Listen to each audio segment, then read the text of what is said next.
So this is my personal project. I always have one build of my own going on inside the shop. 76 Jag XJ Coupe. They made very few of these things. It's always been on my bucket list to do one of these builds.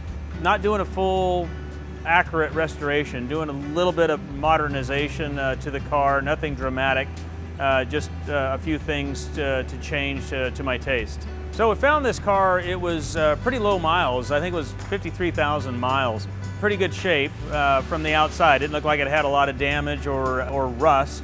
They're kind of notorious for rusting, especially in the rocker area. We did have this acid dipped, and that kind of tells all. It's taking it down to bare metal, and it turns out we did have some rust in the rockers.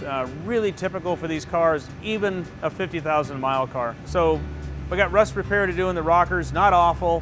It's not in the floors, it's not anywhere else. A little bit in the boot area where the spare tire sits, but overall, really not bad at all.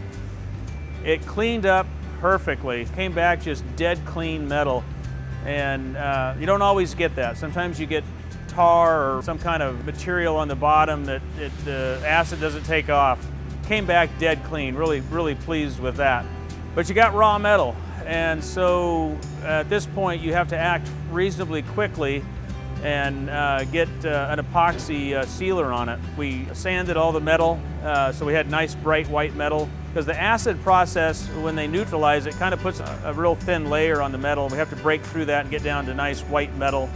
We did that all across the car, and now we've got it coated in a good epoxy. So it's safe now. It can sit, we can do what we want with it, we can weld on it, we can do what we need to do. And it's not going to flash rust on us. This is definitely a custom build. This is not a nut and bolt restoration. I'm not doing anything wild and weird, but I am definitely going to change some things up. Definitely going to deal with wheels, slightly larger diameter, a little larger profile. The car will be lower to the ground. Again, not dramatic, but enough to just set it down a little bit. We're also going to make some changes to the body. We're going to remove some of the trim. These Jags of this era have a lot of chrome and trim, and I'm going to de-chrome it and de-trim it just a little bit. The concept is kind of more of what the prototype would have looked like, what the clean artistic version of the car would have looked like on paper, as opposed to what went into production.